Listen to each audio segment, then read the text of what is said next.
Danny, why would you say that about the Jews? That's horrible. Anyways, welcome to Utter Nonsense. I'm your host, Haley Davis. And Justin Rhodes. And Nathan Becker. And Denny, I don't know your last name, dude. It's sorry. right on the screen. It says it. Yeah, it says it right there. He's like, I don't speak Spanish. Oh my Remy god. Rez. Anyways, Denny okay. Remy Rez. Is that actually, so that's your name, Denny, or is it Daniel? Daniel. Oh, okay. All right. We'll clear that up. I'll call you Daniel next time. That's Daniel. fair. Okay, so I'm now spearheading this podcast, at least for tonight. Pew, pew. Today. Yeah. Well, That's not pew pew. You guys know what this is from, right? no. Naruto? Angels? Just in general? Yeah, Naruto. Oh, the butt thing. Oh, 1,000 Years of Death. Okay. Anyways, so I wanted Or as this. she calls it, a Thursday night. Oh. You are not making No. this running for her easy. No. Anyways, I wanted tonight to be about like our connection with art, because I feel like we all have a different connection with art in a way. So for you, it'd be like music. Oh, the show and tell time? No, We're no, gonna no, no, no, no, no, not yet. Not yet. Sit down, sit down, calm down. And like with Nathan, you know, graphic design. Yeah. Yeah. And then Danny, like editing, and myself painting. So my first question was, how was art introduced to you? And anybody could start. Taylor, you should Go on, start. Denny. Because I'm still thinking, honestly. It's Well, hard you to see, surprise. what happened was they overplayed the Pilgrims, and we did turkeys with our hands. Okay, there you go. I was They said thinking we were more all like good friends. your related field, but yeah. Oh, I guess for my related field, it would have been video games, Ocarina of Time specifically, because the whole spiel of it was like you had an ocarina where you played songs and it did magical stuff, and so you could follow patterns. Like there was songs in the game that you had to play to do specific stuff, but you could literally just press random notes, and I would just sit there for hours and like just play random notes that weren't part of the game, but it just sounded fun. We're talking about like art, like drawing art, and like art. Well, like, You for like So like, how did Yeah. you get into graphic design, Nathan? do you want like the origin of why I decided to be a graphic designer, or do you want just why I became a graphic designer? Are they not That the sounds same? like the same thing, but you decide what No, you want to say. No. No. We want the origin story, Nathan. Okay, yeah, Nathan's Okay, origin story. Okay, well, I used to draw heaps when I was younger because my parents used to actually sit down and go through like drawing pads and stuff with me. And then through school, whenever I did like an art class, I was able to just concentrate and excel in art. And it was like the only good thing I was good at school. And yeah, there was like a few awards and stuff that I won when I was in primary school for some stuff. I think mum still has it somewhere in a box. But yeah, it was like through secondary school, I started picking drawing back up when I did my certificate classes, and I realized that there are actually a lot of people that don't know how to draw. So I don't know, I started getting into like Photoshop and Illustrator and like most Adobe stuff with drawing. And then heaps of people at school were like, hey, this looks really cool, dude. And I was like, thanks. And then I kind of just graduated school and I was like, I don't know what to do. Then I was like, just do graphic design. And yeah, that's where I am today. I have a job in it, so I must be okay. They did decide to hire you, so Yeah, so I must be okay. But So- yeah, that's I want to interject real quick. Yeah. When we were all raising our hands that we can't draw, I was about to raise your hand too, and I was like, oh wait, no, you do draw. anyways. So what was like the interview process like for your job? Did you have to like actually prove like, hey, I can? do graphic design or okay. Yeah. Well, so the way it went was I had to show them my portfolio to begin with, and yeah, that's online. So I was just like, yeah, here you go. Okay. And then they kind of did like a trial for me. They're like, hey, we need this. And then I was like, okay. And like, it was pretty self-explanatory. Like when you understand their programs and stuff, it's like, yeah, okay. And then you just do it. And then I heard back from them like 3 days after, like, you want the job? So must have been okay. It was Yeah. funny when I got that call to my boss now that I'm still working with. He's just like, yeah, so you want the job? And I was like, yeah. And he's like, you don't want to think about it? And I was like, no, I'm there. And he's like, oh, okay, cool. Well, yeah, we'll send you a contract via email. I was like, all right, cool. You're like, fuck Coles, I'm done with that shit. Yeah, I was like, yeah, I was out. Wait, No, Nathan. you weren't. You kept working there for like another couple months. Yeah, it's because like it's because I like money. he was mentally clocked out already though. Yeah. Wait, so Nathan, like how long have you been doing this job that you're at now? Years. Now. What? Years. No, but like how many years? Years. What? What's going on? You said how many years? I said 2. Oh, I didn't hear that. I didn't hear that. I heard yeah or something. Like I said Then I as heard soon what? as Danny finished, I said 2. And then you were Oh. like, how many years? And I was like, 2 years. And no, you're like, all three of us did Yes. not hear that. I said it. I swear. We all on my heard dad. this. We I all swear heard on him my be like, dad. yeah. 2 We're not years. crazy. We all heard that. I've been with my company. So It's neat. So you really like it then? yeah. You Yeah. know, I think it's very telling that like of all of us here, Nathan is the only one that turned his creative outlet into an actual professional career so far. So yeah, good job, Nathan. Me and Pat on the back. Uh, Good job. the job can get pretty mundane Get sometimes, it but so far because I would have came for him. Ooh, yeah. because sorry. Because I What's believe in that? Danny and he's gonna make a career out of what he likes. Oh, One day. one day. But there's like so many different fields in graphic design. Like most of my jobs just like I just have like a real estate agent come up to me and just be like, hey, I want this flyer done. I want it like this. And I'm like, gotcha.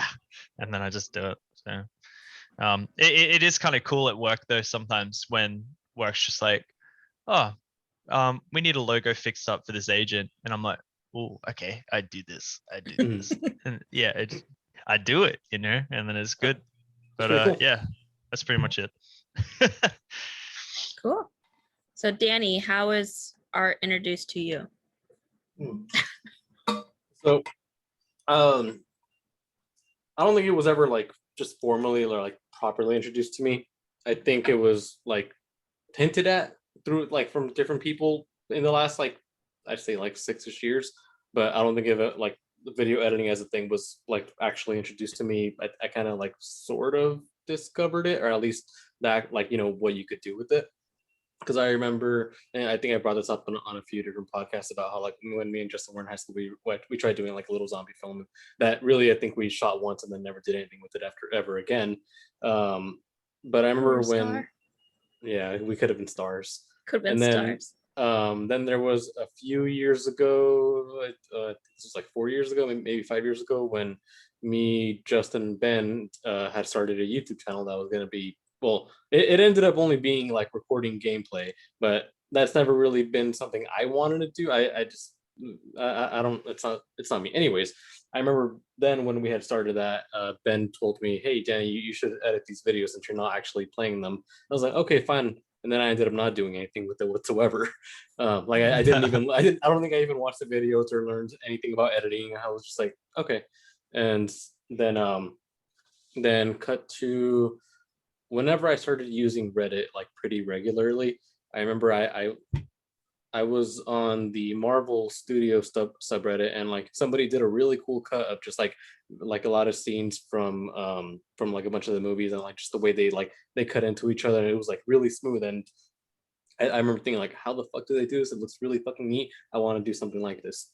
But I didn't really understand that was how that was done through editing And then the same thing happened when Spider-Man for the PS4 came out. Someone did like a really cool cut of like the intro sequence of the game, but like whoever like recorded it, like in between like little spots, they would like switch the suit, so it was like a new suit every like few seconds, but still from like one continuous shot supposedly. And I also remember thinking like that was really cool how they did that, and like just so seamlessly, like you wouldn't even think that, you that it wasn't that like there was a cut and it was done like that. And then yeah, I think just around last year when when you guys started encouraging me more to edit, I took it a little more seriously. I don't know if you guys ever saw the little thing I put on my like editing Instagram. Mhm. Was it I've been the meaning 1 to- second? thing? No, No, I no, think it was no. the game. yeah, Oh, okay. Doom. I didn't really. It was a Doom edit, wasn't it? Yeah, it was. I don't really like doing video game editing stuff, but it's easy to record footage for that, so that's what I did. I have another thing I'm working on right now, but I'm still recording the audio and visual for that, so it's gonna take a little bit longer. But yeah, that's where I'm at. That's how I got introduced to it throughout the course of like years. Yeah, I remember seeing a couple years ago. I think it was like a second of every Oh. day for like a month or something like that. Yeah. Yeah, Yeah, I that's remember really that. cool. I That was like that that. was cool. I liked that a I, lot. I like that idea. Did Mhm. you I remember did you that. come up with that idea, or is that like something that you saw someone else do and you're like, hey, I Danny want to came try up with this? it. He created video. No, I forgot. I saw somebody do it. I don't remember where. Probably Yeah. Twitter. But yeah, I remember thinking it was really cool too. Yeah. Yeah, so that's why I tried it out. Yeah. But I never did it again because I realized how little I do throughout a month. So I was like, yeah, just the same thing over and over.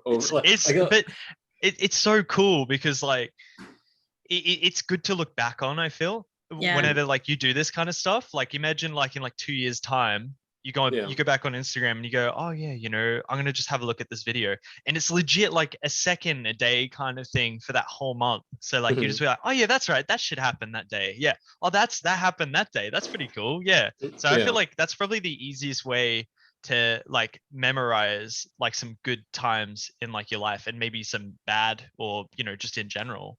Yeah, I think Yeah. that's fucking cool. I really like that idea. Yeah. One thing I remember I had a specific thought with that video when I was making it, and that video really helped me realize how freaking long a second is. And like the you think just like a second, like one, and then that's it. But no, there's like how far does the second count? Does it count all the way till you hit the 2, or does it even count before you hit the 1 of the 1 second to 2 second, the space in between there?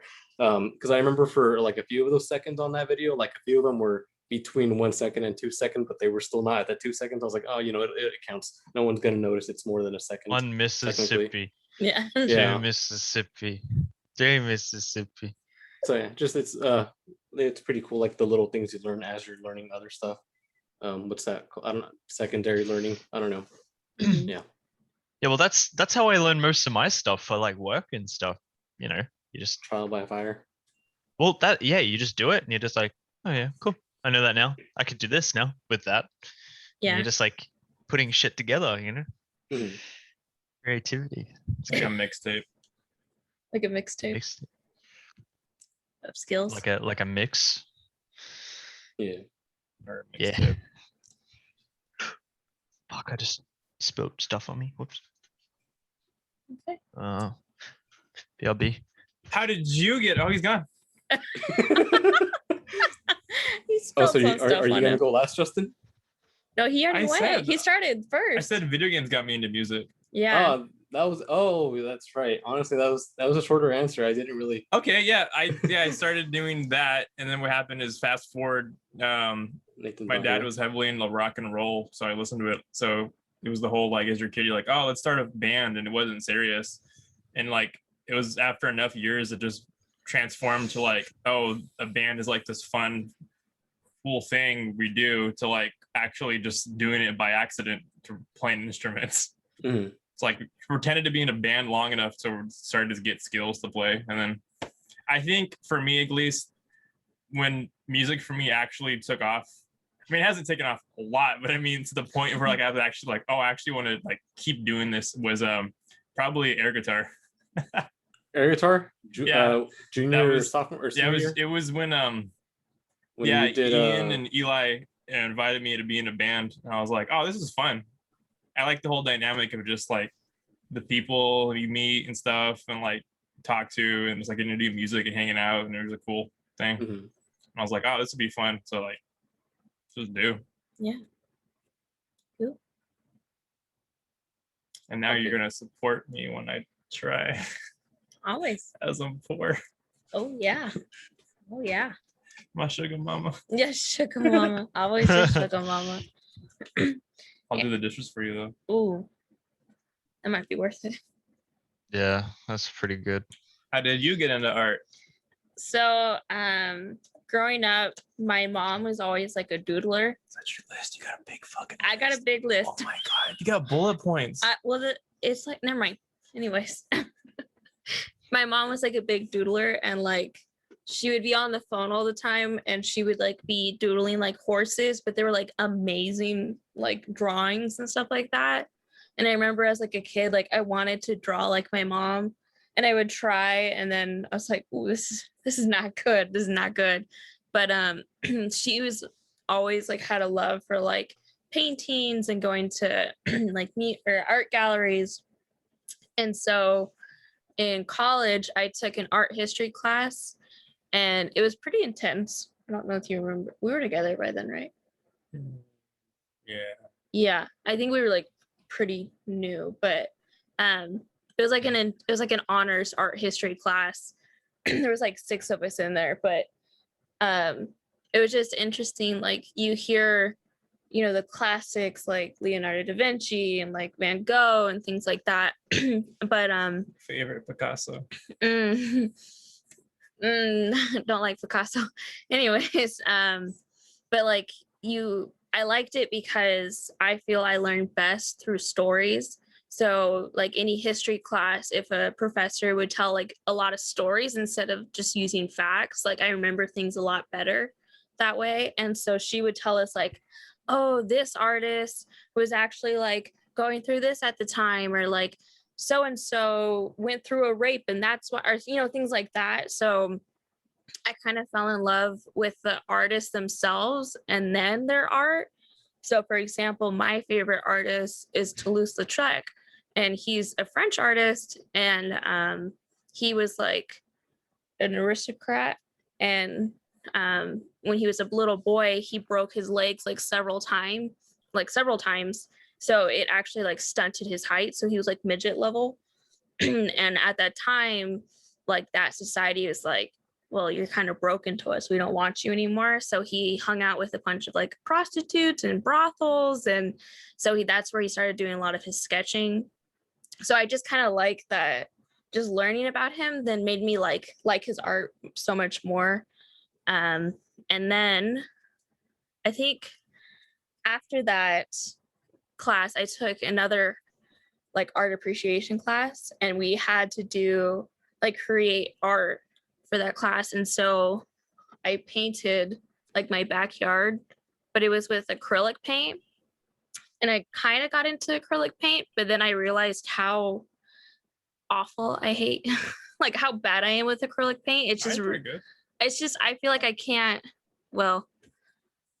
can't control the paint as much, and it's really hard to clean up because it like dries on your brushes, and I don't know, I just never got the right equipment. So then during lockdown over the summer, I was like, well, I don't really like acrylic painting, so let's try watercolor.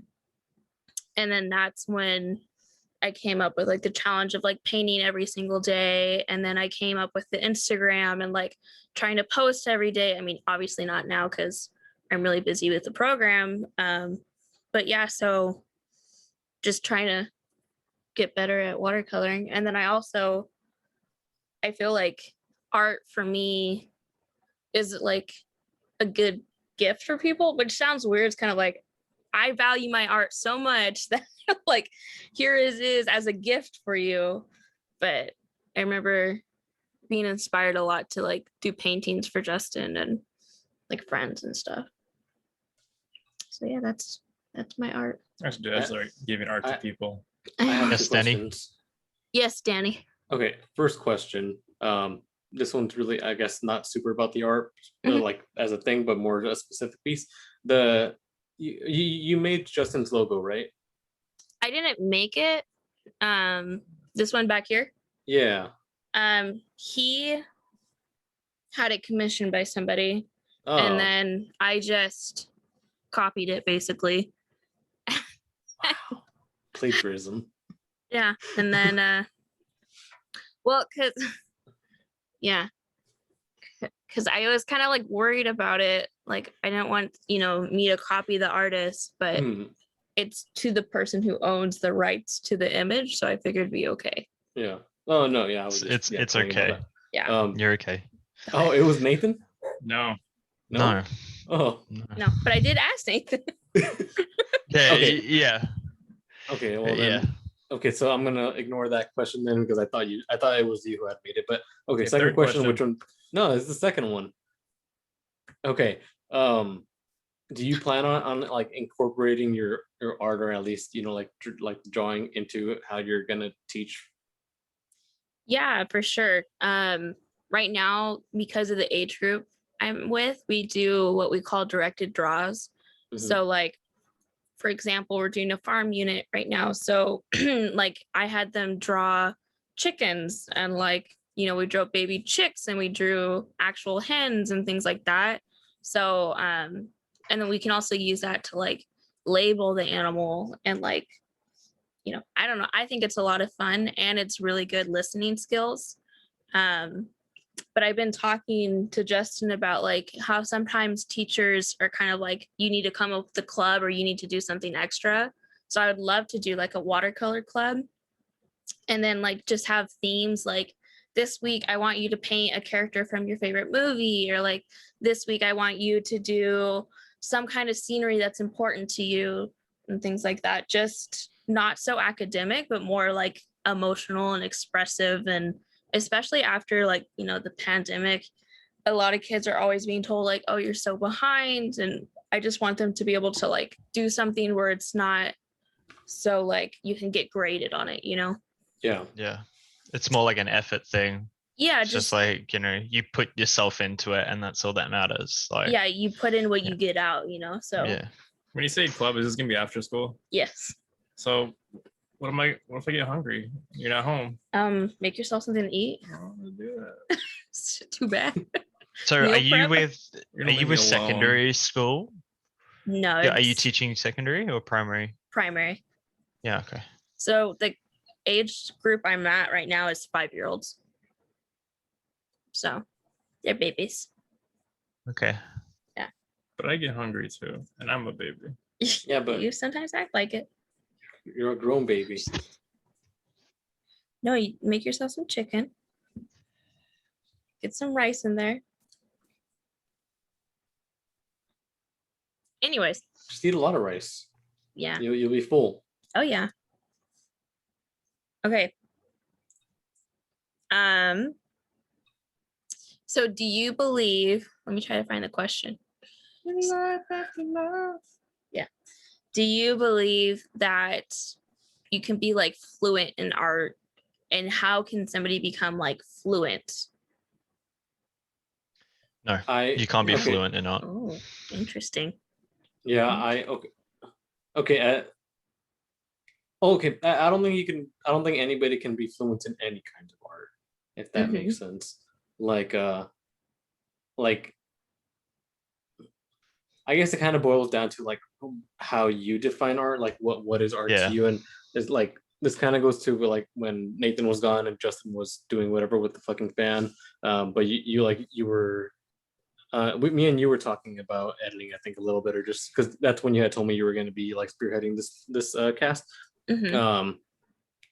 Like I can see the artistic value in like the way someone like edits a video and like the narration they're trying to portray through that, and that can be very different from portraying art, or like portraying a message, or wanting to portray something with just either like a single image, like art, or like a comic. I think it could be very different. I don't think I could make art in a different sort of medium.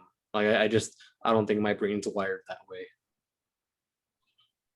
Yeah, that's Oh, in music, I think you 100% can be fluent in music because you literally have a written language for music Okay. as well. Yeah. Now, no, well, what are we defining as fluent though? Like fluent as in So, just being like- able Yeah, to make I it, or think also that being was able to my original content. Okay, so when I mean fluent, I mean like not only in making it, but like observing it and kind of taking it in. And like, do you feel like there's certain vocabulary or like in language to art that helps you, I guess, make it better? Or For music, 100% because I mean, you learn to read for one. I mean, Yeah. there's a whole theory behind it, and there's people that if you played enough, you know your instrument so well that you can just improvise on it instantly, and you can join in with other people, and it's like it's the same thing where it's like you don't know what it is, but you're just creating something out of nothing instantly. So for mhm. music, I think you definitely can be fluent.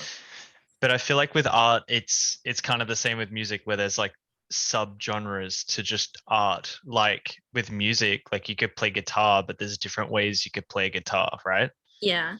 They're like different genres of music that you can play guitar to that somebody can be considered fluent to. I could say that someone could be fluent in like a subgenre of playing guitar. Like I guess in a sense, when you play a musical instrument, like you said, there's you can read it and all that. And if you can understand that and you can execute that, then you know, I would say that, you know, you have a proficiency in like playing guitar, but that there are so many different ways to play guitar. Like there is so many ways to do art that you can't, I don't know. I could never really say that somebody's fluent in something unless they've kind of created that kind of subgenre. Like there are so many different, like more for art now than music, but like I know there are so many like really nice like abstract like art drawers, but there are also like sub genre. There's different ways that you can do abstract art now, and like I don't know, it just there's so many different ways to look at it at like a different perspective. But long story short, I don't think anyone's really fluent in art, because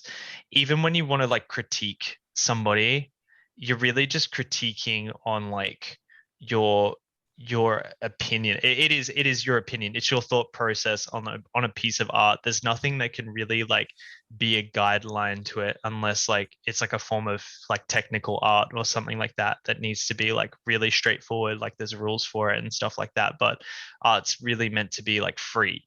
So Mhm.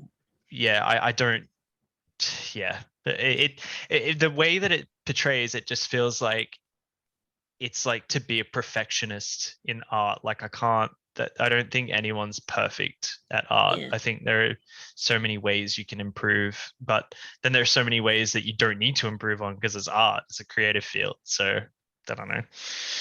Why are you laughing, Danny?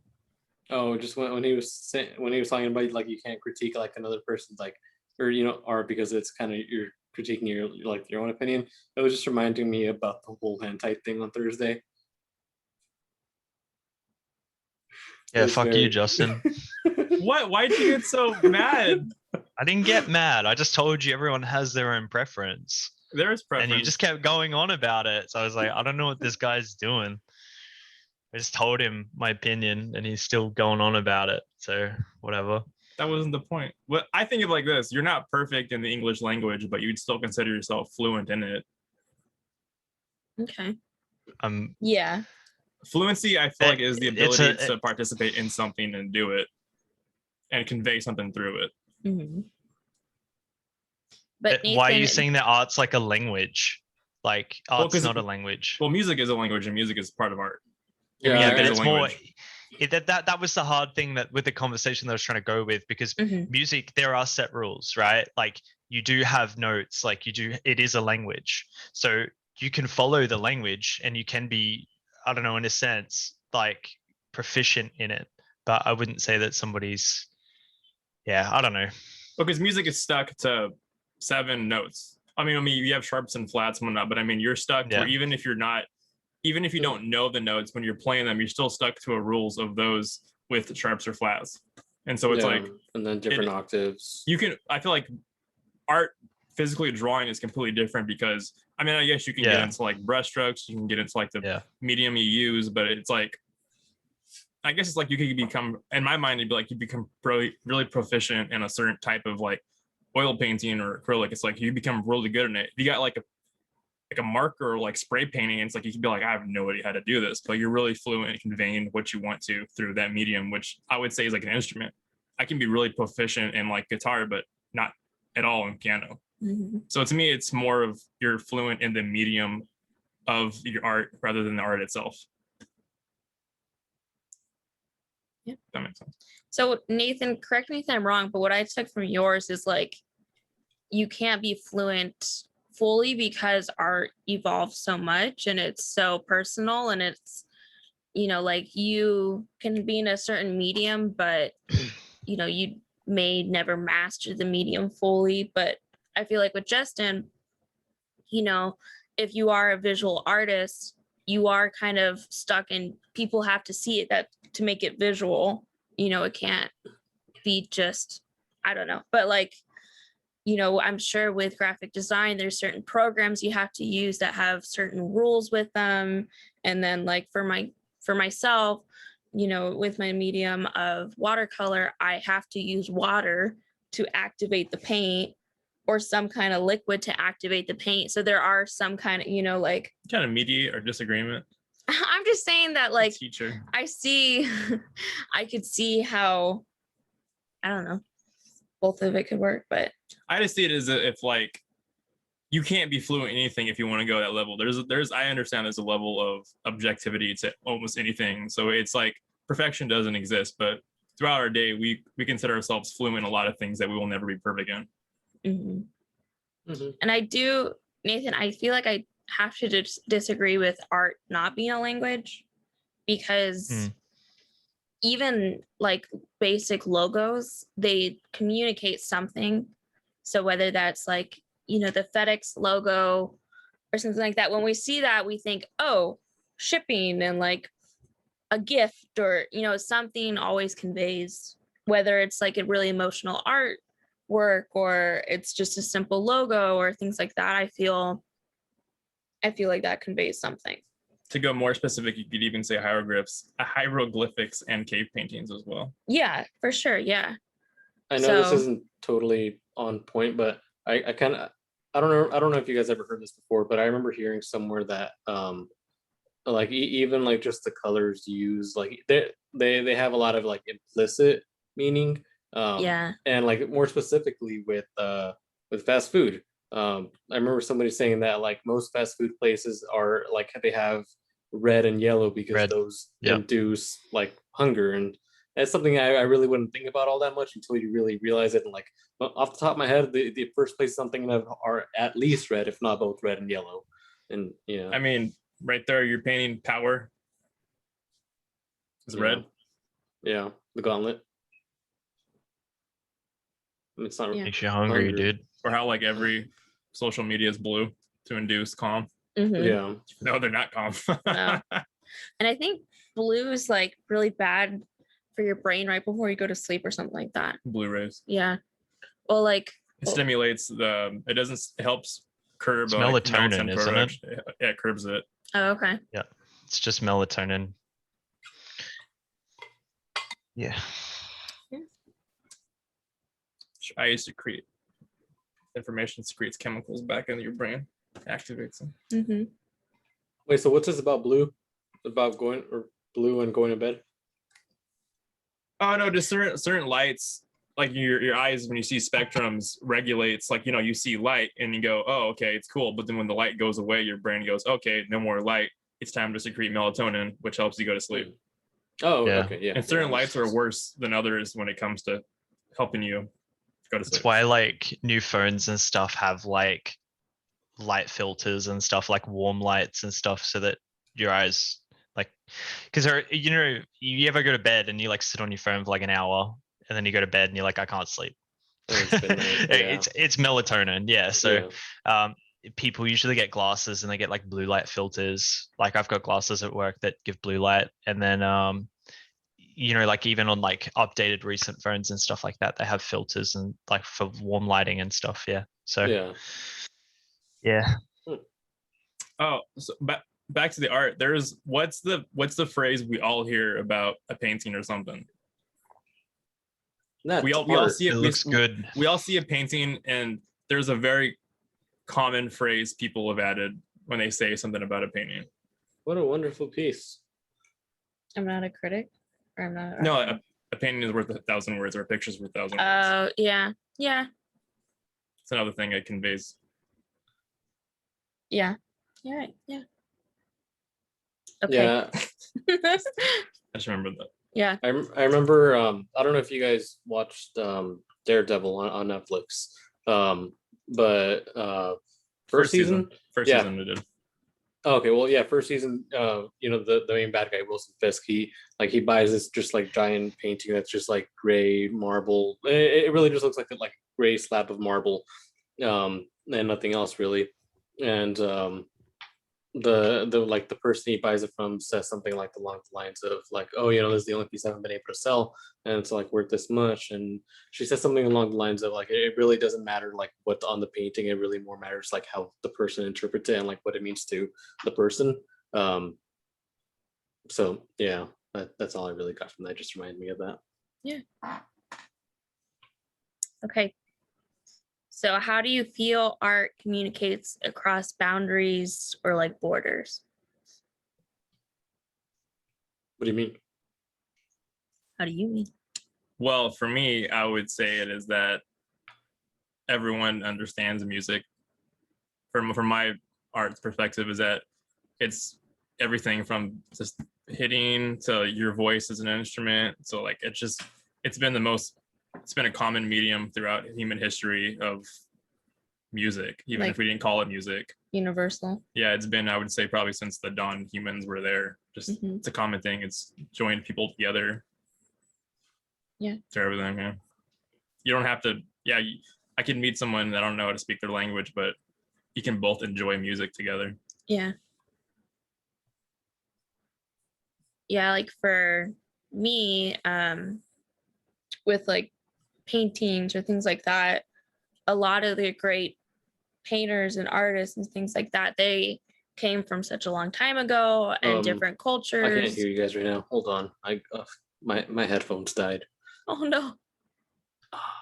Try. I don't have to pretend to talk. I can just talk. Yeah. Danny. I'm gonna say nice things about him when he can't hear me. Uh, I appreciate you, Danny. true friends. You're never gonna hear this again. Doesn't Only he in the edit recording. this? Yeah. No, he stopped after like the second one. Did he? Yeah.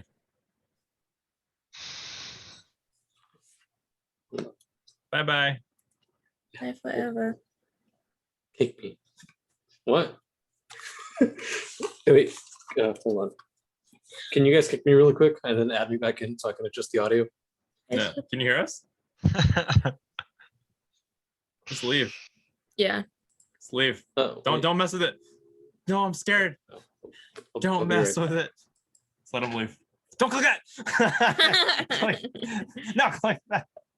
No, click the other one. I don't know anymore either. What? Click that. Hit that. Get close. Okay. We were that close to Woo! the world exploding. No, we weren't. No, we weren't. Now that the minority's gone Add me back in. and back. Invite. Yes. Yeah, you clicked off it. There you go.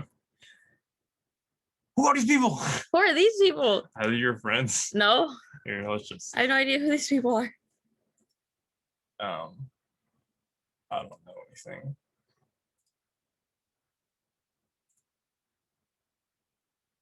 He's not online.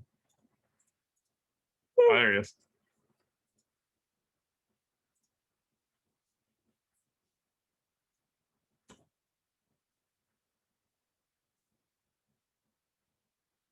Nathan, you look sad.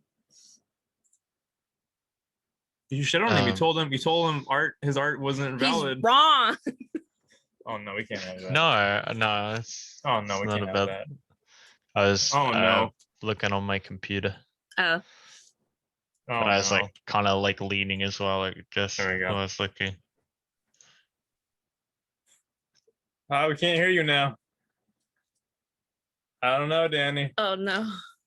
Oh, you're muted. He's muted. He's Oh, muted. yeah, unmute, man. I don't know why every time I join in, There we go. I'm muted. It I don't happened for the beginning of last time too. I don't know. Okay, so what did I miss?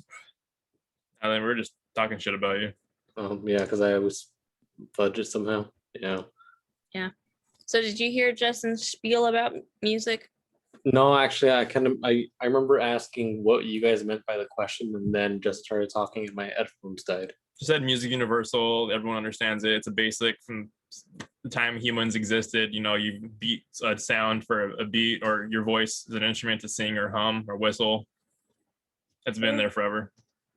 What was the question though? How does music transcend boundaries? Yeah, basically. Mm. Yeah. And so it's like you don't even need to speak a language with someone, even though I guess speaking, like I said before, music is a language, but it's just you can all appreciate music no matter where you come from. Mm-hmm. Yeah. And then I mean, you can even go further. The animals respond to music as well too. yeah, Cows, they get soothed when you play music Babies. around and stuff. Yeah. in the womb. I'm trying to think of what else responds to music. Animals, I mean.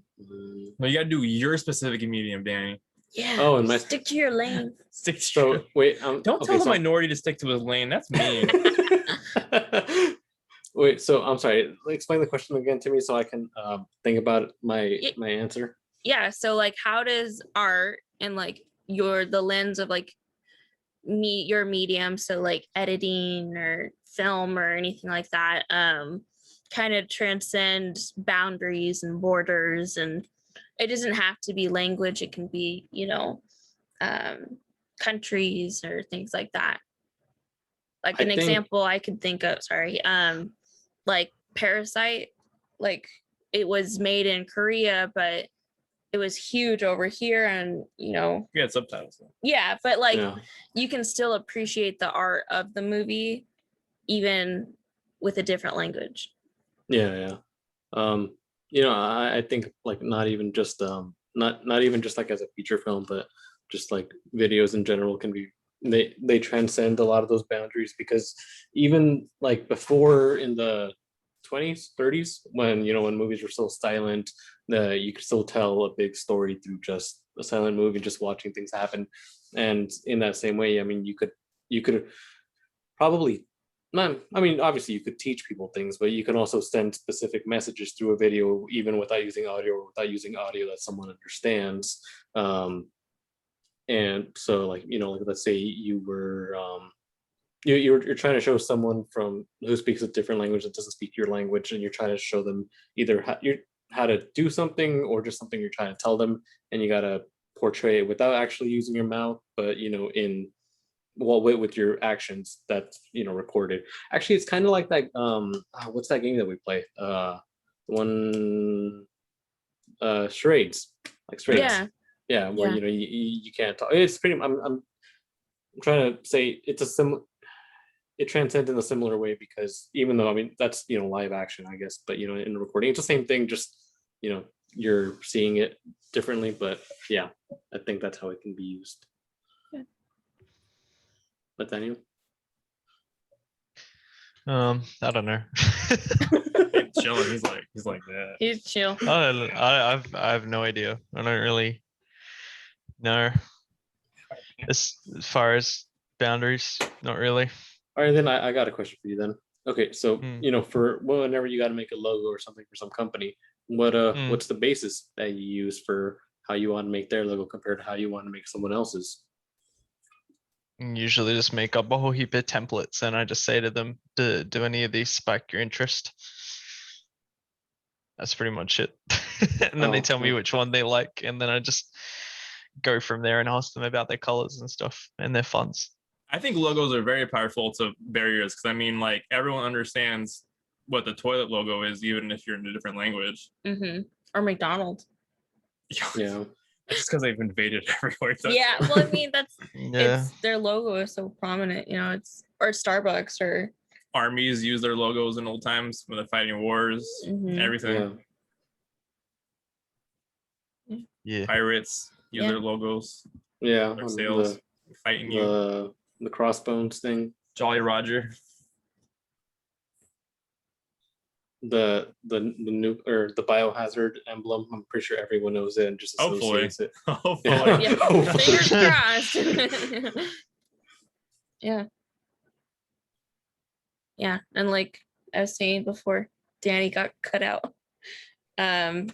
Like, you know, the classics, you know, like painters and stuff like that, they came from Italy and like the Renaissance era and things like that. Like, obviously, they're going to speak a different language than us. And like, they're going to have their whole vocabulary and their like culture is going to be a lot different from Italians now and things like that. And we can still look at their art and appreciate it. And we don't have to speak that language, or we don't have to be from that time period to appreciate it. Or like the Mona Lisa, you know, it's nobody really now knows, like, I don't know, that, you know, like nobody was there when it was painted, you know, they don't have the inside scoop. Like, You haven't seen like there's National Treasure. Well, and you then know. there's like Da Vinci's Demons. like, okay, They okay. tell But, us everything about it.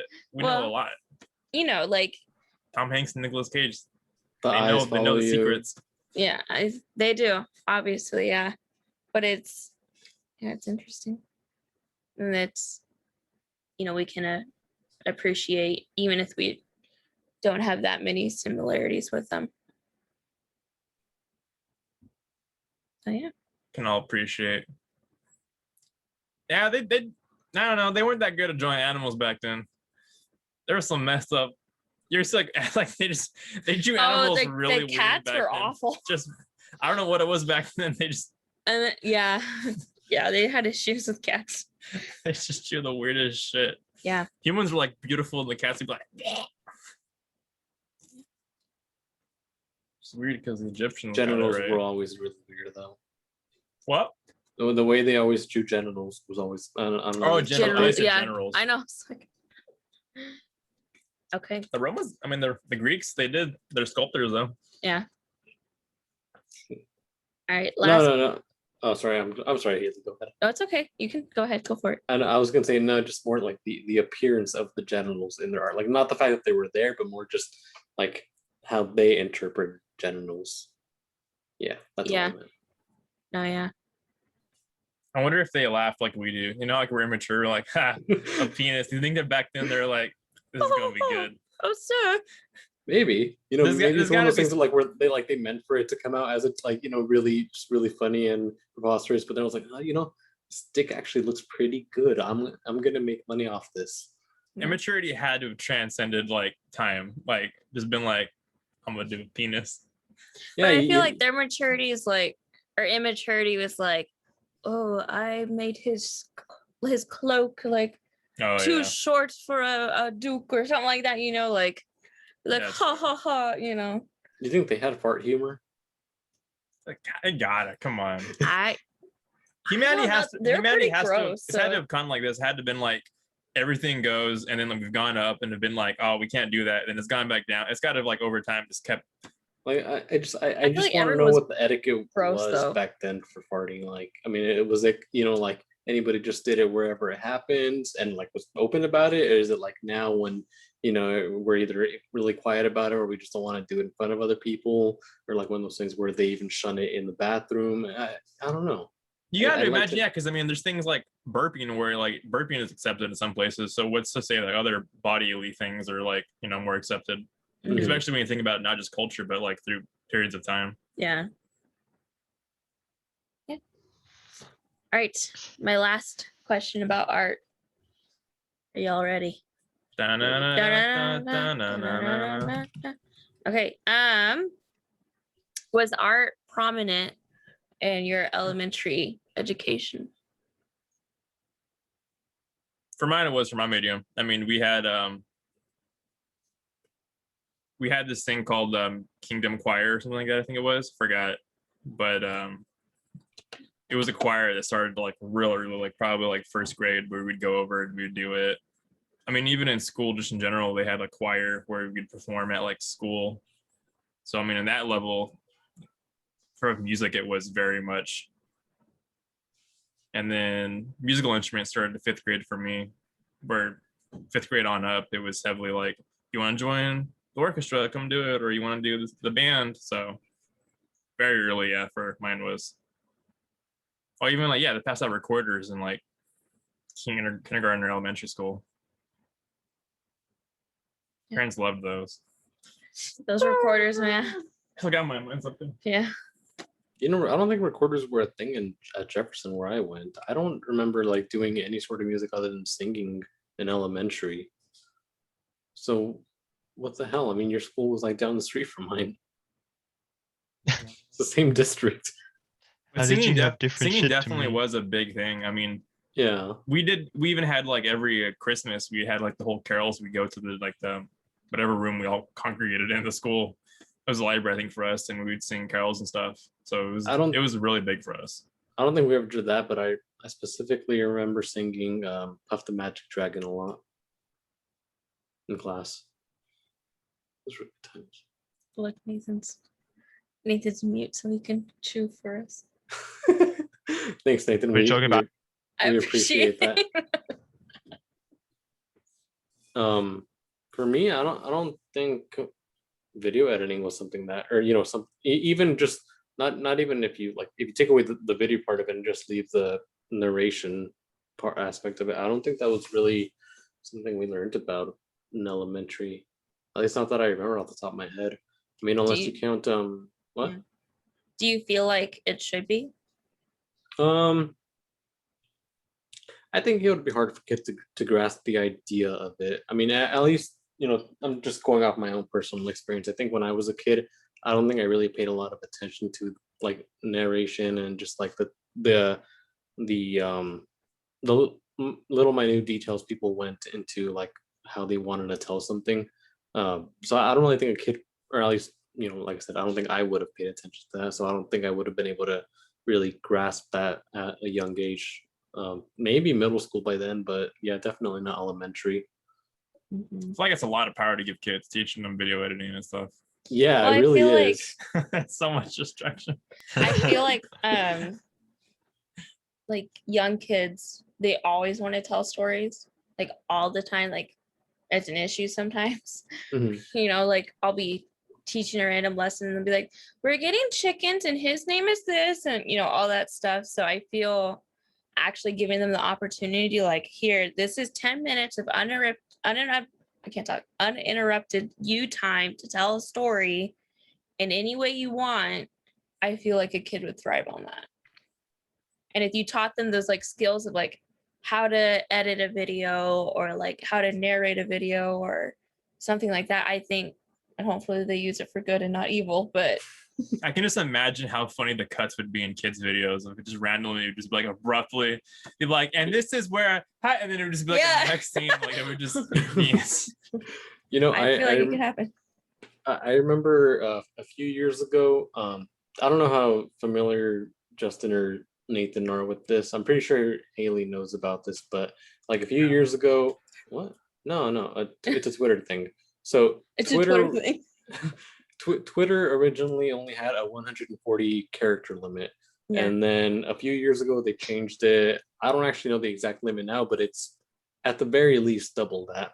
And I remember a lot of people originally were pretty upset about that because they thought, oh, you know, now we're just going to see a bunch of tweets of people just filling up your wall, and it's just a bunch of like stupid stuff that really, it's just filling up space. And the whole point, like people like the 140 character limit because it forced you to be concise and straight to the point about what you wanted to say. And you know, that's actually something I ended up really liking about Vine. Vine was, you know, 6 seconds, and people were able to tell a lot of stuff, like a lot of really cool small stories in just the span of 60 seconds, or not you know, like very, you know, deep like stories, but just a quick little 6 second narrative that they can really like flesh out pretty well, I thought. And so yeah, I think putting that power into the hand of a kid, I don't think they would be able to tell a cohesive story, at least not very well, with video editing, especially if you gave them like 10 minutes. Well, Hi, my name is Johnny Knoxville, and this is Jackass.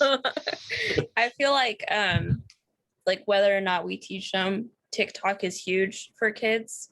Mhm. So maybe, because I've seen like some TikToks where it's like, you know, kids just being dumb, but like there's some where a kid started their own little small business and they're like introducing like, hey, here's what I do and here's why my business is special. And I feel that, you know, whether or not we teach them, they're gonna learn through that medium.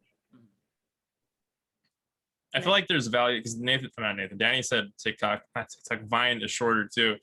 That's a real thing where the more ability, like the more options you have, you get overwhelmed. And when you're forced to limit yourself to a short amount of tools, like creativity actually is shown to be increased and you learn faster because you don't get stunted from like possibilities. Yeah.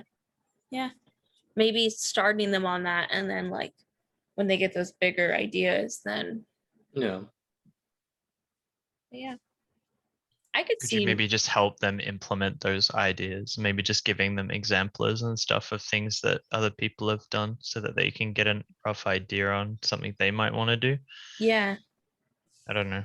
Yeah, like I could totally see using TikTok as like an educational tool. Like I'm so Dude. happy I wasn't around. I have home videos. I don't See, know where they are, but I have a lot of them. I disagree with that.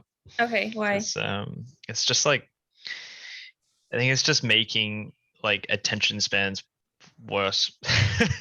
Like Vine was like the start of like the attention span for serotonin, and now Well, it's like been way before that. I mean, you can go back to YouTube. yeah, you get like short films every now and then, but Vine like implements it that they like it has to be small, like it needs to have like it needs to just be a small video, you know, and then in that small period of time people need to be like, okay, I gotta do something super funny, or I gotta do something like super cool, and then the audience with that are just like, it's like TikTok now where like you could just get like some TikToks that go for like they could be fine Vine length and stuff like that, and it's the same with me on TikTok. Like I'll just go on and I'm just flicking like endlessly. It's I don't know. I don't think it's healthy. You're just like But, scrolling like next, yeah. next. I feel like carried over to for us. I feel like that would kind of be Oh, Danny did tomorrow. feeding. Well, I didn't hear That you. would be feeding that attention span thing onto Yeah. like the next generation, and that probably wouldn't be a solid idea. But like the education aspect of it is like I'm for that idea, but only because you kind of need to appeal to the masses. Mm-hmm. Like you kind of need to be like, you know, if you want someone like if you're a kid, right, and you want to go home, right, and you want to watch TikTok and you want to play video games and you want to watch shit and all that, like if you could appeal to that like demographic in, you know, the education system and make it so that you can implement those things into your work, then I guess like that would be pretty good, because then you'd notice a lot of kids would be paying more attention. But as far as like the attention span thing, I think that's pretty bad, because Yeah. it does have a lot of like side effects with the attention spans and stuff too. Yeah, you just have kids that yeah. can't concentrate. But I agree. But I feel that like for example, with like the job market, you know, like you want your resume to grab their attention like that. Like you don't have, you know, that option of saying, hi, I'm Haley, I'm from this town, and like, you know, you have to be like, this is why I'm qualified, that, you know. So I feel like maybe teaching those kids to be concise, and then like you said, you know, their attention spans because of TikTok and Vine or whatever, that's going to happen whether or not it's in my classroom. So and I feel that bringing that platform to the classroom is going to get that engagement, like, oh, hey, I love TikTok. And like, yes, the video itself is short, but I'm sure Danny can attest to this, but like the actual creation of like the editing and like setting up and like figuring out the camera angles and the lighting and stuff like that, that takes a long time and a lot of effort. I feel like you could do that without doing it though. It's like like at least for our kids, I'd be like give the kid the camera, but don't allow that camera to connect to the internet. Mhm. And it allows them, because like I said, I had a video camera going up that I couldn't upload, but you still spent hours and hours making videos and like coming up with ideas. And it was Yeah. like those were good ideas to flesh out and to like be creative, but not be shown the light of day. Yeah, I think I remember having like an English teacher, and she kind of created like a tweet format, but not necessarily like connected to Twitter. And it was like, okay, we're reading about Hamlet right now. tweet as if Hamlet was tweeting. And so we were, like making funny hashtags and stuff like that. So I felt like it was still connecting to the idea of Twitter, and a lot of us had Twitter, but not necessarily putting, children out online under your supervision. So maybe finding a way to like only have a Miss Davis classroom page for TikTok, and like only we can see that or something like that. This is not They art just had related. like a hashtag or something. Yeah. Huh? Yeah. This is not art related, but I know Danny and me, we put a lot of suggestible things towards the end of our high school, which was like right before the start of the internet going off. So I'm just saying it's one of those things where it's like we were very close to like that level of like, if we would have posted this stuff a few years later, it would have been like very bad. Yeah. So Yeah. it's one of those like we barely got by right before that. Justin, I don't know if you do this, but like I check my memories on Facebook every morning, like just before I'm getting ready for my day, and I actually like if I see something that from like that era that I just like don't really care anymore, like I actually do just delete it now, because I just it's not me, it's not us anymore. So I just know. I don't. I feel like Batman, and the fact that I've screenshotted a lot of those in case I need to take you down one day. I have ammo. That's fair. That's fine. Can't let you get too powerful, Danny. Yeah.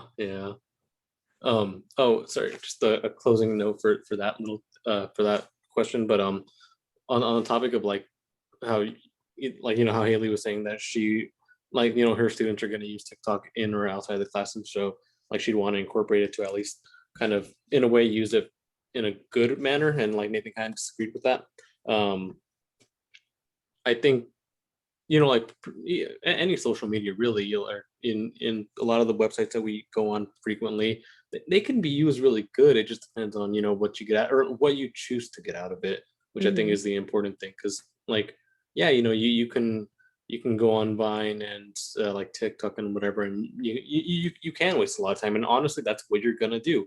But there's a lot of stuff you can learn from it, like with Vine and Twitter, showing you to be concise, take out useless chunk information that really doesn't need to be part of what you want to say. Or I know like my dad, he uses TikTok, and he's like shown me a lot of videos from like other like construction people who I guess are do a thing on TikTok. There's a construction TikTok alley, or part of TikTok that he's actually like learned things to like do that, like over here, like just outside of TikTok, that he's actually learned from that platform.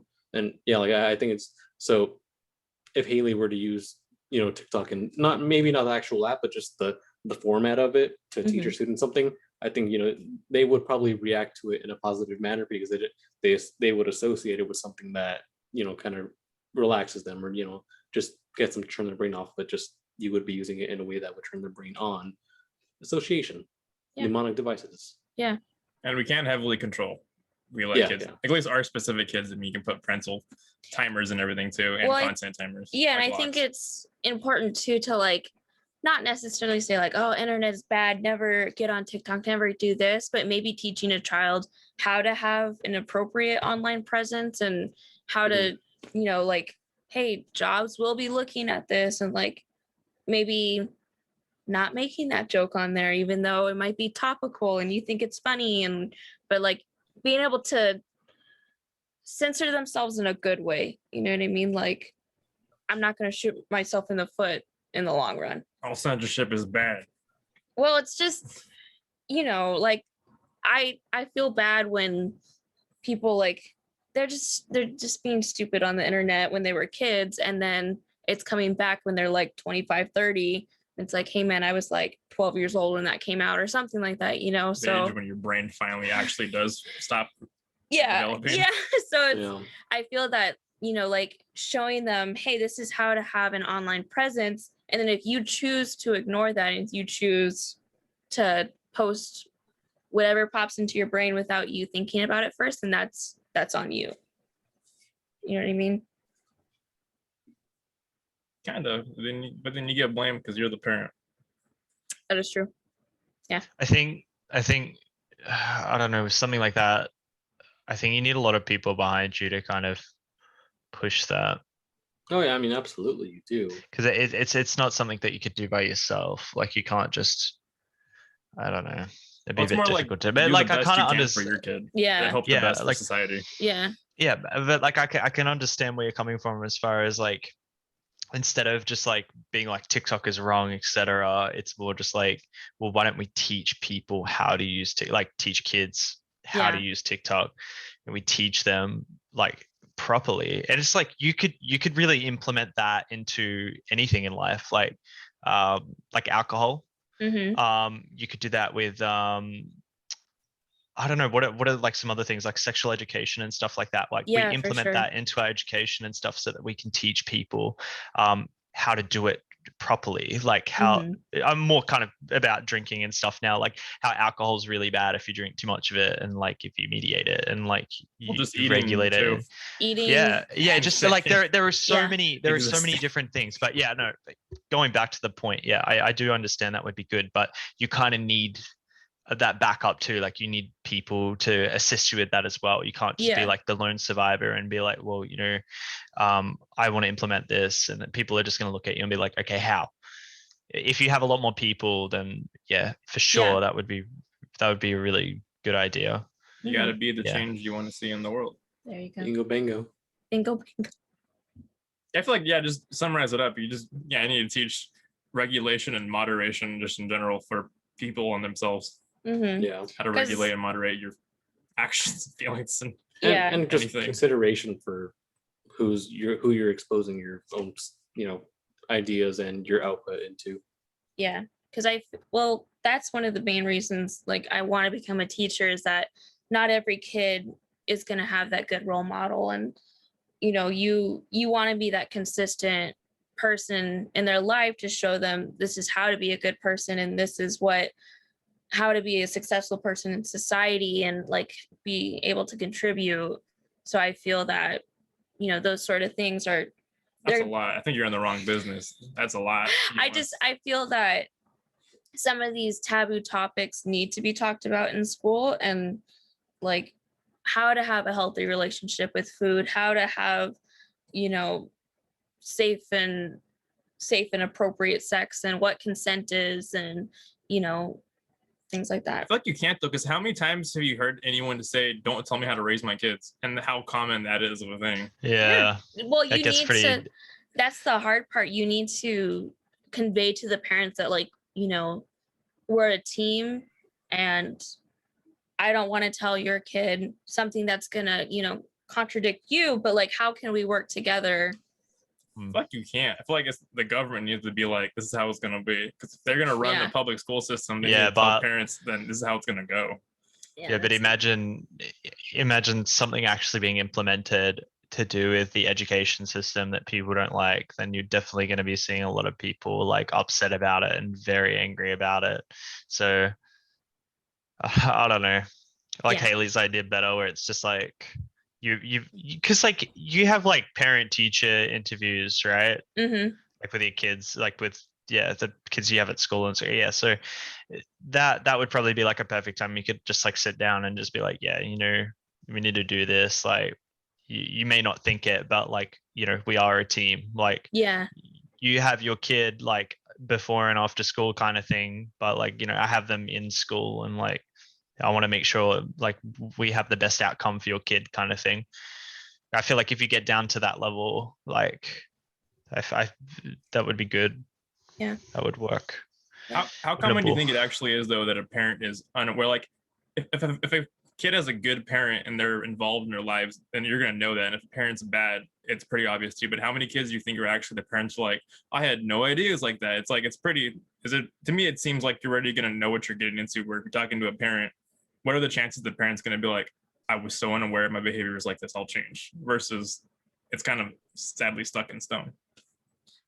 I'm not quite sure because You're not there yet. yeah, I'm But- not like the number one communication link to the parents right now. It's like my mentor, and then my mentor tells me what is happening kind of thing. So there's some things where it's like, okay, that's absolutely not okay. And then there's some things where it's like, that sucks. This is like kind of a speculation, but I'm thinking like if you had that talk, that conversation. And a parent was like, they probably wouldn't be like, oh, I'm going to change now. You'd probably get some that would be a little bit upset that like they feel like you may be like stepping your boundaries or something like that. Yeah. But I feel like when they get home and they reflect of the conversation and they try and like figure out what's actually going on. I don't know if you've ever had a conversation with somebody and like you probably not upset or anything, but you definitely go back and you're like finalizing everything in your head, and then you're just like, you know what, like that just kind of makes sense. Like I don't know. I feel like that could be something with parents too. They probably weren't expecting that kind of conversation, but then Yeah. when they go home and they like think about it and like they have a talk to maybe like their partner or something like that, or whoever they have their circle, then maybe they'll come back around kind of thing. Yeah. But yeah, You I got don't a know. lot of faith, bro. That's what I'm just saying. It's a speculation. I'm not an education. Well, Yeah, I don't do that.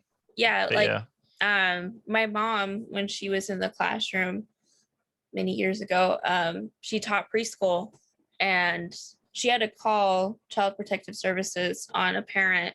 I can't remember why it was. I can't remember, but the mom came in absolutely furious and was like screaming at her because she was like the only teacher in there, so obviously it was her who called. And then like a year or so later, the dad who she called Child Protective Services on came in and said, thank you for doing that. Like I needed to go to anger management, and like I needed to do this, and like because of that, like my whole life has changed, and like for the better. So at the time it's really uncomfortable, and the mom was pissed, and it was hard for the family, but in the long run the child had a better life and the family had a better life. It's just like those little, well, not little changes, but like something big to happen like that to like kind of change that timeline for somebody else. Yeah. Yeah. It's good All feels. Okay, music. Are you ready? Dun, dun, dun. Dun, dun, dun. All right, Nathan, your album was Worlds, correct? I thought you were gonna be like, your album was the worst. Yours was the absolute worst. Hated it the entire time. Wow. Don't tell them the truth. Okay, Worlds by Porter Robinson. What was your favorite song again? I think I didn't have a favorite. You didn't Like have a I had favorite? a You said lot. you I liked- had a you lot liked- of favorites. He liked Flicker. Okay. He liked Sad Machine. Like a Sad Machine. Oh, Flicker was really cool. I like Flicker. Goodbye to a World. Yeah, I'll just say those three at the moment. There's Okay. so many more, but I'll just say them. Okay. Who gonna It go doesn't mean you first? can't Who say wants that to go? you they're not your favorite songs either. That's fine. Thank you for volunteering, Danny. Oh, okay. All right, I'll go first. All right, so Nathan, my favorite song on the album, and actually to preface this, I had to listen to both of your albums probably a good 5 times. Each of yours, just because Oh, they're long albums. Yeah. yeah, they were very Yeah. long albums, and I would lose focus. Yeah. I like Nathan's album was actually the first album I listened to, and the first time I listened to it, I got through most of it. I think I just had like 2 songs that I wasn't able to finish, and so I had to do that a few times over the course of the last 2 weeks. I listened to both of your albums again before we did this earlier today, but yeah, I liked I liked Sad Machine the most. It was between that one and Sea of Voices. yeah, Sea of Voices. I liked Sea of Voices a lot more initially, but I don't know. Maybe just the first time I listened to Sad Machine, it just didn't really pop out to me. But then just I listened to it more and more, and it stood out to me a lot more. I liked it. It was probably the most, like, for me anyways, it was like the most it said the most, not lyrically, but just like add more meaning to me personally. So I was, that's why I was able to get that's why that one I picked as my favorite. So I said, man, it's a journey. Yeah, It's a journey. You would pick one of the singles, you poser. I didn't know it was a single. Which one? He just said Sad Machine and Sea of Voices, didn't he? Like I said, I'm talking about Sad Machine. Yeah. I didn't know. It's a good song. It's not my fault. The single. That's Not my Gotta fault. follow the crowd, Danny. You But, know, also, I don't know if this was a single, but the opening song, I forgot the name of it right now. Oh, Divinity. Divinity. That one was pretty good too. I liked the second half. The first half of it was kind of to me, but the second half of it was really good. But you know, You're really into like that female vocalist vibe thing, right? I am have at least Yeah, least yeah, in- because that's the in second their- I part have of the the album that's the for second you. part of like Divinity, where Oh, so like it is. the vocals start coming in, but then I do understand what What you do you mean think it because it's like Amen. She had a really I good think it's like a voice. 6 or 7 minute song, Divinity, where like the Yeah. first half of it is more like instrumental, and then the Mhm. second half of it is like Oh, your sure, yeah. more. It's like that experimental thing where like you're putting both of those vocal and song aspect together, which is it's really Yeah. good. Hmm. My favorite song was "Goodbye to a World."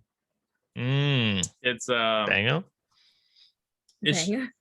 it's so like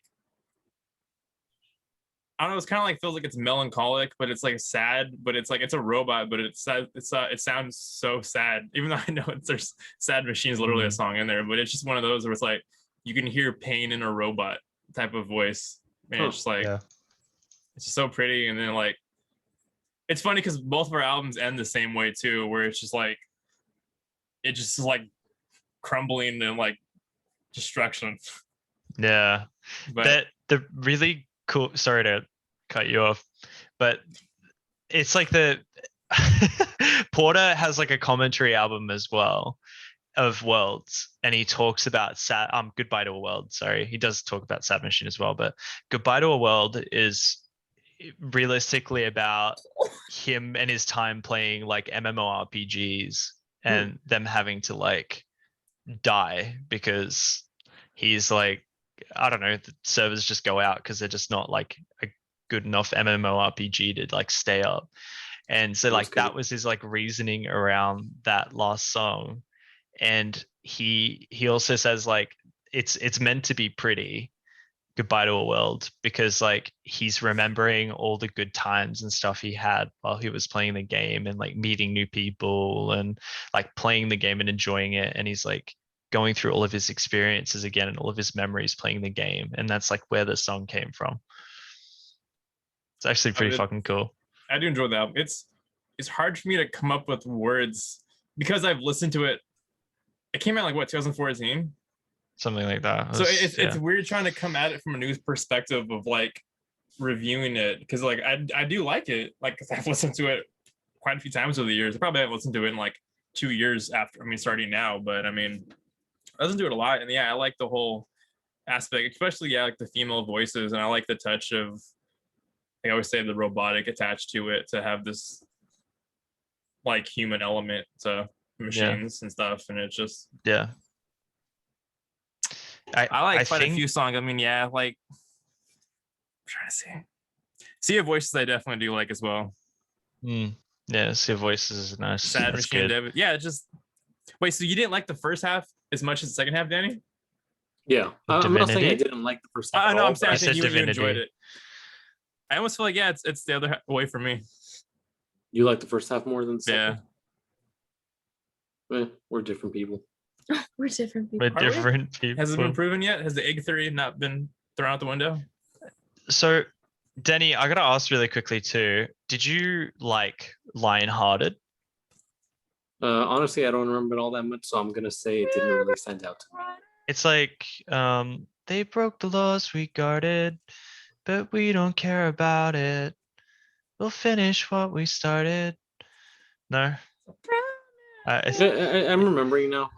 And I was just gonna say that's probably like the most mainstream song in Worlds, like that album. But yeah, no, I just thought, yeah. Anyway, don't worry, so good. I'm sorry. No, it's okay. I was waiting for someone to be like, yeah, out of the whole album, Lionhearted's probably. Yeah, anyway.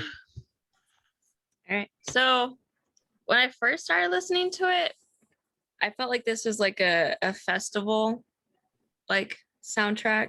You know what I mean? Yeah. Like Like Yeah. you're dancing, a lot of sweaty people. Doing ecstasy. Yeah, you might be a little drunk.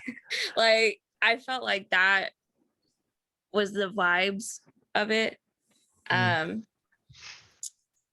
Yeah. It wasn't necessarily like what I would choose for my preferred listening, but I mean I liked it. My favorite song was Hear the Bells. Mm, Yeah, I that's a liked it. banger. That's So a yeah. banger. But no, I definitely felt like it was a festival type of music. Sadly, Yeah.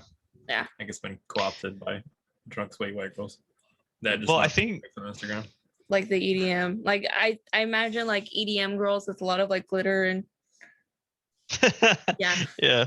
Yeah. No, I get. Yeah, I understand. Yeah. It is kind of the vibe that it portrays, but I feel like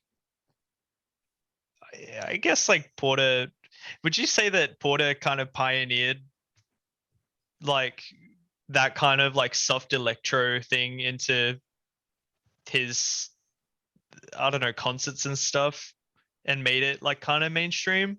Because I know like a few artists now that I go and like see, like Hermitude. I know Flume done a bit of music beforehand, but he's more like clubby too. I don't know. He probably didn't pioneer anything. I'm I probably hear just talking Flume way shit. more, even though I don't listen to Flume, I hear Flume way more just in general than Porter Robinson, at least. Yeah. Because Flume's a little bit more mainstream than Porter. Yeah, never mind. Don't do that. Don't compare Flume to Porter. You get beat down. You get beat down. Yeah. All right. Anywho. Justin. Whoever picked this next album, they got some taste. I don't know, it wasn't very Yeah. chugtastic. Chugtastic. Anyways. Random Access Memories by Daft Punk. RAM. Yeah. It's a thing that's in your RAM. computer as well. Oh, I did not know that. Yeah, it's RAM. Ah, interesting. All right, how did we feel? We felt great. I listened to the album a lot of times. I I probably bet. listened to it more than Danny did. I would go for walks and I would be like, you know what? The album's not done, so my walk's not done. Hey, I have a question on this topic. I have a question for you guys, or for both. Well, I really for all of us, but okay. Even though like you're the person recommending the album, do you listen to it throughout the course of the 2 weeks leading up to when we talk about it? Definitely. Like in the context that you're listening to the whole thing and like actually analyzing it as much as also just getting into it. I feel like that would be anxiety inducing. Like, oh, not for this one, but oh no. I got an anxiety for 4 Years Strong. Yeah, that was But it. for no, this one, I'm joking. I listened. I'm not joking. I listened to it probably like 6 times since last time. This album. 4 Years Strong though, I was like, oh my god, they're gonna hate this part. They're gonna say this music is shit. And they're gonna feel like it was weird that it's something I enjoyed and loved. Not this one. I had no reservations for this one about how you guys felt, but for 4 Years Strong, I was like, something I loved so much. I was like, I'm not enjoying this right now because they're gonna fucking hate it. If it helps either or both of you guys, both of the albums that you guys recommended last time, and I guess so far this one too, but the albums from like your guys' first set, I kept them in my library and like they do come on pretty frequently. And there are songs that like I really do like a lot that I like listening to. So yeah, you get to do that. Good job. Oh, yeah, and my favorite song was Touch. Oh, I want so badly to just. You just So I did. since I went first last time, do I go first again? you can go first, Haley. Okay. Haley, ew. I know. I liked it. I was gonna ask you when it came out, but I just saw it's 2013. But it definitely gave me like 80 vibes, like 80s. And then Mhm. I think my favorite would probably be like The Game of Love. That's a good one. And then I was listening to it again today. And then the Fragments of Time, it reminded me of like something from like a Disney movie. Like it gave me like Tarzan vibes. Oh, okay. You can see that. But yeah. But no, I thought it was good. I enjoyed it. That's it. You can profess your love to me more than that. I'm just joking. No, I thought it was good. Because I knew of Daft Punk, like because of like what was it, the Get Lucky song, and then like I know they are on like everybody's other stuff, but yeah, I liked it. Me too. That's good. All right, we're done. Well, Danny, you have to. Oh, Danny, did you go? No, I haven't gone yet. I was like, Okay. wait a minute. I was trying to fool you guys. No, okay, so I Let it play. I kind of hate that Haley went first because we actually happen to have the same favorite song. I also really like the Game of Love, but so it, like the whole song was really good, but I really appreciated like the last minute and a half of the song because Justin, I don't know if you had the same feeling when you were listening to it, but like the last minute and like I think it's more like 37 seconds of the and that much. It sounds like very ambient, like retro video game music that like I can imagine hearing in probably like an underwater part of Mario or Yeah. of a Super Mario game. And I really like that about it because it kind of added more to like the game part of the title of the song. That so yeah, I really like that about that. It kind of it did bring some nostalgia into me in the end, even though that's probably not what it intended to do. And yeah, listening to the album, I was surprised that I already knew a few songs. I just never knew they were from Daft Punk, like that one Haley mentioned, Get Lucky. I had heard it Mhm. plenty of times, never knew that was them. Same thing with Instant Crush. I also did not know that was them, but I've heard it plenty of times in the past before. I just didn't think a whole lot about it. And yeah, I was also surprised. I mean, by the time we talked about the album last podcast, you guys told me it was from 2013, but yeah, if you guys hadn't told me that, I also probably would have thought it would have been like a 80s or even like early 90s album. It just Yeah, has that because you kind of were talking about like their origin story and like how they got back, got together like way back then. So that's why I was like, yeah, Yeah, they grew up in the 80s. yeah.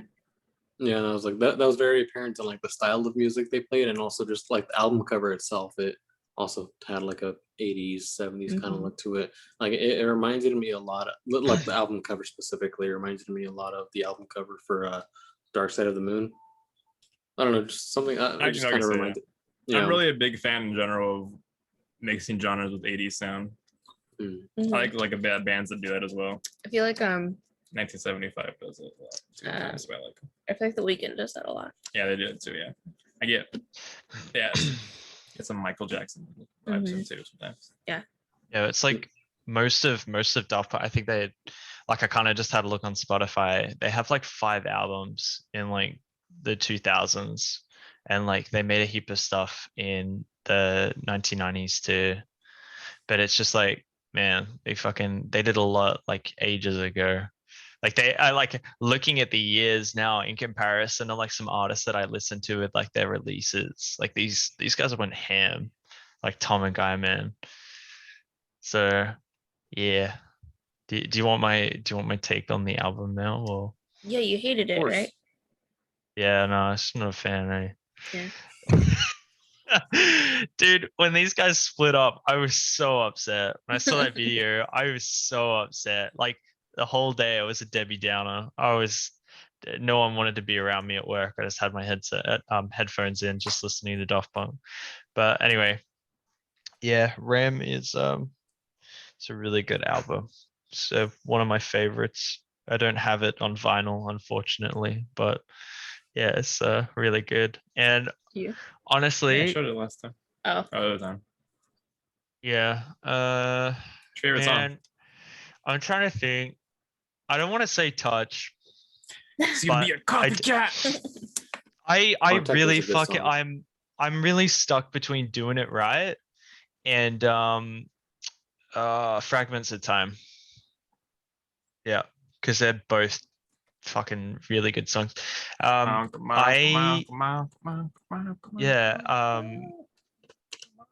It Right, man. Oh my god, it's so good. I remember just hearing it. It was like straight into it, doing it right. And I'm like, oh yeah, okay. Yeah. And it's like, if you do it now, and I'm like, yeah. And then Fragments of Time is like really like cruisy. You know, I just love it. It's so good. And like the vocals in it as well. And like how they implemented. Yeah, I don't know. It's just they're both really fucking good songs. But if I did have to say, I'd probably say Doing It Right. It's probably my favorite. Yep. I got into that one heaps. And then like after their like little chorus thing at the end of it, like midway through the song, is like do do do do do, and I'm like, yeah, do do do do do, yeah, do do do do do, yeah, yeah, it's really good.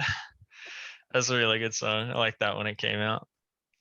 But yeah, nah, overall, it is just a journey to listen to from start to finish, but it's yeah, it's really good. Yeah, Touch is a super good one too. Like, I don't know if any of you kind of just like sat down and just like listened to the whole fucking thing. It's legitimately like 3 songs in one. Like so many different transitions. Yeah, that's good too. I like that.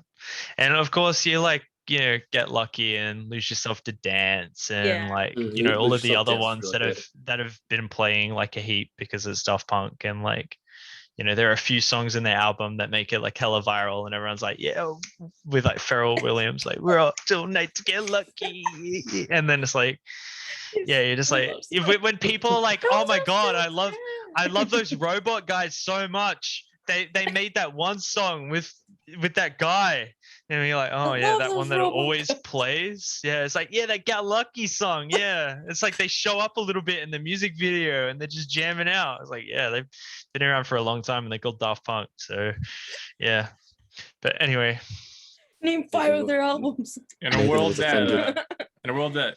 touch doesn't exist, I would say that my favorite song is Hard because it just goes back and forth.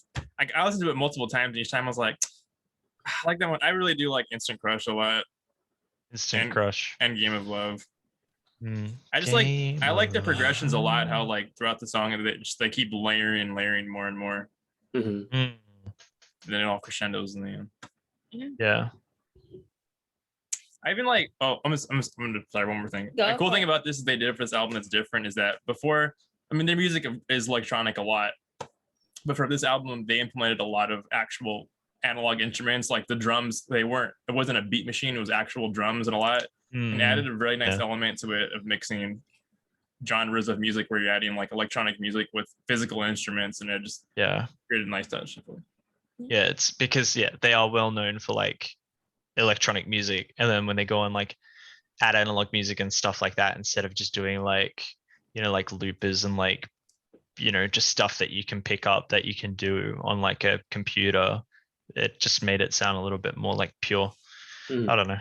And it's fun. cool too because of like their backstory, like how they made all of this like music building up, and then they go and do something like this, and you're just like, yeah, this is cool. Fun like fact: this. they got their name from a critic who, when they're making music, said they were just a bunch of like daft punks, and they didn't like their music, and so they're like, "That's cool. We can take that name." And so that's how they came up with the name. Daft Punk. They made it their own. That's pretty cool. Take that, haters. All right, curtain close. Yeah. On to the next. All right. Which one of y'all want to go first? That critics like, hey man, hey, you've got to give me money because I said that about you. And Where's my royalties? yeah, see, he's just like, no, I'm gonna sue you guys. Hmm. Which one of y'all would like to go first? You can go ahead, Danny. Okay. My album is like I mentioned this last time. It's actually the very first album I ever bought. It came out around the time we were in middle school, and it is Gorillaz Demon Days. Oh, Okay, that's a good one. oh, Yeah. Oh, so you've already listened to it? I like the Gorillaz. I mean I figured you did, but I didn't know like how much you listened to them or not. we Demon can Days, still come on, listen man. to it. We can still listen to it because Oh, I yeah, don't yeah. think I've heard all of the album, but I definitely know some good ones in there. Like the ones that like you hear everywhere have kind it? of thing from the I Gorillaz. have it on my computer. Yeah, I don't have it on Okay. my. Yeah, and my favorite. I was like between 2 songs for my favorite, but I'm gonna go with the closing song, Demon Days. I really it's a great Classic. song. Yeah. No, Everyone knows really. this. Come on. Yeah, Everyone you knows the know, song "Feel Good." And break it down like honestly, that song was the reason I bought the album. I liked it a lot when it came out, but since then, Forever. Yeah. What about Dare? I gotta shut Yeah, up. it's 'Cause, great like I was too. about to start talking. I'm like, oh, that Yeah, song what- on there. Like I know what- songs from Demon Days. Haley, do you not know Dare? no, I don't think You Dare was got as depression popular as on Feel Good you. Inc. was. Yeah. Funnily enough, I Danny, this is happen. also one of my first albums. It that I is. forgot. My dad got me. He got me this and Daniel Powder, and one album I forgot. That was the first albums like I actually like physically had. Yeah, that were like that wasn't like Pokemon the first movie type shit. Yeah, yeah. It was like music. Mhm. Yeah, it was one of my first as well. Huh. Very surprised. That's cool. We're bonded forever in that. Yeah. So yeah, Cool. that's mine. All right. No monologue. Okay, cool. I didn't know. I figured to save the monologue for next time once you guys actually, or once Haley is more in the same loop as we are, I guess. Thanks, I appreciate that. Okay, so are you guys ready to go to basic bitch town? Oh hell yeah, I love Basic Oh Bitch Town. no! What are we listening to? Yes, welcome. We're finally bringing a female into this. Oh, we Kingpin. Our first listening. female artist. Now she likes to get herself in trouble sometimes. Brittany. It's Brittany, Does bitch. she still No. like to get her? She still like to get in Oh, trouble? is it Hannah Montana? Does she still like to get in trouble? Can she still get in trouble? What do you mean, can she? What does this mean? Person of the ethereal plane. Are they alive? Yeah, she's Is it- still alive. She's Okay, very so- much alive, so it's even though not- she tries not to be. Okay, so it's not Dolly this, Parton. that then. No, Cher. it is my Doja bitch, Cat. Lana Del Rey. Ah! Oh, Lana Del Rey. Get ready for your sugar daddy moment. Make sure he sells all the drugs. I've heard this.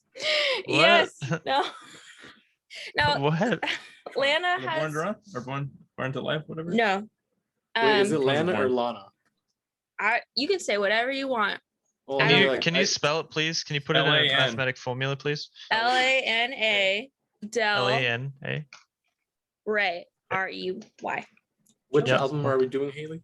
We're doing Honeymoon. Honeymoon. Okay. So this Okay. isn't. I would say like her more famous ones would be or like well known like Born to Die, and like that has like Summertime Sadness that like most people know. Oh. Is that the one Hey, that's like Will You Still Love Me When I'm No Longer Young and Beautiful? Well, that's a different song. That's young. That's from the Great Gatsby soundtrack. yeah, that's I from. never- I saw a gif of it on somewhere, so I've never actually listened to the song, but I saw that. Emily was actually listening to this artist yesterday in the car, but it wasn't. I just said, Where's it "Hey, from? it sounds like that. It sounds Telling like you that doesn't girl put that that as sings soundtrack. Is it Summertime a Sadness." single? I think it might. And she did the Maleficent song too, the newer version of it. Yeah. I love.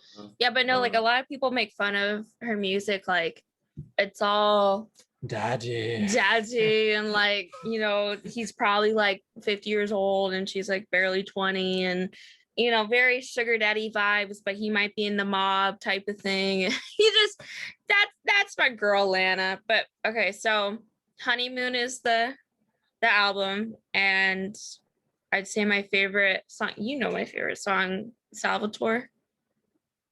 I think it's Salvatore. I burst out singing two songs, PYT by Michael Jackson, and then this song, Salvatore. She does. So yeah, that's welcome to Basic Bitch Land. So great. Just singing songs and while I'm right next to you about how you're just Oh no, yeah, like I'm a whole different person when Lana comes on. The glasses come off. The glasses come off, the cigarettes come out. No, just Oh kidding. God. Drinking a scotch. you none of these things. I do none of those things. The But glasses no, still stay on. she makes you feel like a bad bitch. I'm not like you've been through some shit. Yeah. I'm like that. Yeah. But no, she's our first female. Everyone. Yeah. Well, we've had albums with like female vocalists and stuff like that, but I was gonna have one, but I didn't want a Daft Punk one because I thought mine would have been too basic as well. are you gonna do I it mean- for another time? I might, but it's like, yeah, it's like basic pop punk. It's like very generic pop punk, but it's a female. Paramore. No, Oh, none of you. I don't think any of you know this one. Even if this is basic, Haley, I kind of appreciate you choosing Lana Del Rey because I've honestly never listened to her at all. And I mean, the whole point of this is, for all of us to us, apart from just learning music, like just the one to specifically know, we're all branching out, hopefully. I'm sorry, Danny, but you know my next one. I don't. I'm pretty sure. No, you do, because I'm pretty sure you're the one that introduced me to them. Oh, you mean like I okay, not that I know what you're gonna pick, but just that I actually know the okay. Yeah. All right, we'll see. We'll see in 2 weeks. No, you do. You for sure do, because I know. I don't know what that means.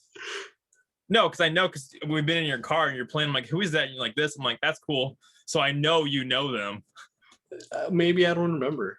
No, you Maybe don't I rem- do. Maybe you I don't don't. You What's don't it remember to you? telling me, but you know who the band is. I'm saying. Oh wait, I told you, not you told me. Yeah, we were in your car, and I was like, who is that? And you're like, blah blah blah. And I was like, that's cool. And then Okay. All right. Yeah.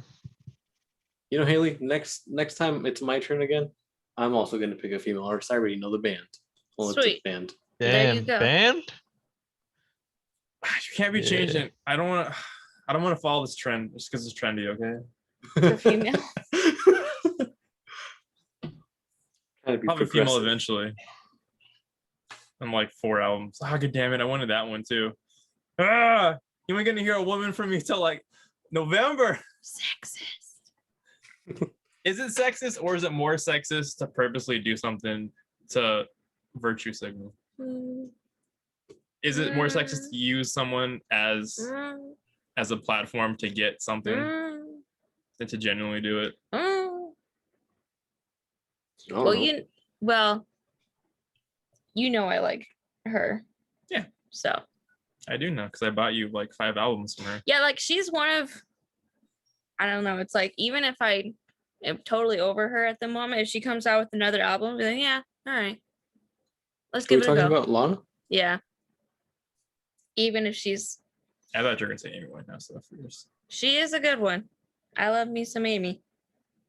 I love to Ooh. listen to music where it's like completely different than like, what you're going through, like lots of drugs, bitches in the club. And then I pull up, get out of the car, teach my 5-year-olds, and then go home.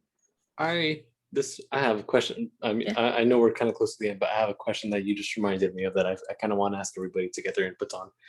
Do you guys listen to music to enhance your mood or to change your mood? Both.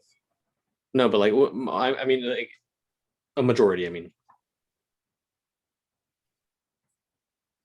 Both. so okay, I would actually believe it with you, but like, I go ahead. Sorry, I like if I have a big project due or I have a big presentation or an interview, I put on music that I like know that it's gonna like change my mood and like make me feel better. Like I would put like Childish Gambino on and I'd like rap like This all is his America. songs and all that, and then then that I feel like it hypes me up. Okay, so 7 up. I also don't just listen to music for those 2 reasons. I also do it for like a studious type of deal of like studying and analyzing and like learning. Huh. Like some it's like I'm like, oh, how'd they do that lick? I want to learn that, or like, oh, that's a cool progression or song, or like just to learn more as well. So for me, So this might be a dumb question for you, but when you're doing that, is there ever music that you don't particularly care about, but you just like a specific thing they're doing in there? oh, totally. There's like yeah, there's some stuff like there's some rock that like I'm not overly fond of. Like I'm not overly fond of like I don't know how to explain it. It's like bar rock and roll. I don't know if that makes sense. So like it's the kind you would hear like at a bar type of stuff. I'm more of into like like either like 60s or 70s, like rock and roll or like the studio rock. So I mean, like there's stuff like that. Like I don't like listening to it, but like I'll listen for the purpose of learning. Yeah. Okay. Like I would never listen to slide guitar, but like I would one day want to learn how to do slide guitar stuff. Mm. And I don't know if you know what that is, but you heard it. People put like a little tube on their hand, like they'll slide it up and down to make different noises like that. Oh, okay. I think I've seen it, but never really knew it was a thing. Stuff like that. Alrighty then. Thank you for watching our podcast, Utter Nonsense. It's been great. Thank you for being a great Yes. host, Haley. Oh, you're welcome. Anytime. I've never been thanked. Well, Thank you, actually- job. Yeah, Aw. but you, Welcome it's, to being a you- teacher. it was just your default job. You kind of forced the job on Haley, so I got The job was forced on me because no one else would have done it. Mhm. I thought it was Okay. your idea. Which source? Oh. It was her idea for me and her, and then you guys kind of co-opted and stole it. Came along. I don't know why. Mhm. I'm pretty sure we were invited. I don't think I would have invited I myself. don't think we invited y'all now. No. Anyways, bye. I wanted to Peace be out, here. guys. Bye. Have a good night. Yes. Well, I don't know.